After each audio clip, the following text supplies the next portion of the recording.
നമ്മളിന്ന് ക്യൂട്ടായിട്ടുള്ള ഒരു ഇൻട്രസ്റ്റി ആയിട്ടുള്ള ഒരു ക്രാഫ്റ്റ് ചെയ്യാനാണ് ഉദ്ദേശിക്കുന്നത്, ഒരു ടേബിൾ ഡെക്കോർ. അതിന് വേണ്ടിയിട്ട് ആദ്യം തന്നെ രണ്ട് കൊമ്പുണ്ടാവില്ലേ, നമ്മുടെ വളപ്പിലൊക്കെ കിട്ടും, അങ്ങനെയുള്ള രണ്ട് കൊമ്പാണ് എടുത്തിട്ടുണ്ടായിരുന്നത്. പിന്നെ മുട്ടയുടെ തൊണ്ട് അതുമാണ് എടുത്തിട്ടുണ്ടായിരുന്നത്. ഗ്ലൂ ഗണ്ണ് വെച്ചിട്ടാണ് ഒട്ടിക്കൊക്കെ ചെയ്തിട്ടുണ്ടായിരുന്നത് കേട്ടോ. പിന്നെ നമ്മൾ ടെക്സ്ചേർഡ് ആർട്ട് ചെയ്യാൻ വേണ്ടിയിട്ട് ടിഷ്യൂവിനെ വെള്ളത്തിൽ വെക്കൂലേ, അങ്ങനെ ചെയ്തിട്ടാണ് പുല്ലിൻ്റെ രൂപത്തിലാക്കിയിട്ടുണ്ടായിരുന്നത്.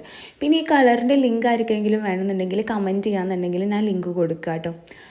പിന്നെ റെഡ് കളർ കൊടുക്കുന്നത് ഞാൻ വീഡിയോ എടുക്കാൻ മറന്നുപോയി. പിന്നെ പുല്ലിനൊക്കെ ഗ്രീൻ കളർ കൊടുത്തു, കൊമ്പിനാണെന്നുണ്ടെങ്കിൽ കാപ്പി കളർ കൊടുക്കുകയാണ് ചെയ്തിട്ടുണ്ടായിരുന്നത്. പിന്നെ മഷ്റൂമിൻ്റെ രൂപത്തിൽ വരാൻ വേണ്ടിയിട്ട് വൈറ്റ് കളർ അതിൻ്റെ മുകളിൽ ഓരോ ഡോട്ടായിട്ട് ഇട്ട് കൊടുത്തിട്ടുണ്ടായിരുന്നു. അപ്പോൾ വീഡിയോ ഒക്കെ നിങ്ങൾക്ക് ഇഷ്ടമാകുന്നുണ്ടെങ്കിൽ എല്ലാവരും ലൈക്ക് ചെയ്യാനും സബ്സ്ക്രൈബ് ചെയ്യാനും കമൻറ്റ് ചെയ്യാനൊന്നും മറക്കരുത്. പിന്നെ അതുപോലെ തന്നെ ഗിവ് എവേയുടെ കാര്യം, ഗിവ് എവേയുടെ ആകെയുള്ള കണ്ടീഷൻ എന്ന് പറഞ്ഞാൽ ചാനൽ സബ്സ്ക്രൈബ് ചെയ്യുക എന്നുള്ളത് മാത്രമാണ്. അതുപോലെ തന്നെ ലൈക്ക് ചെയ്യുക, കമൻറ്റ് ചെയ്യുക. അപ്പോൾ ബൈ.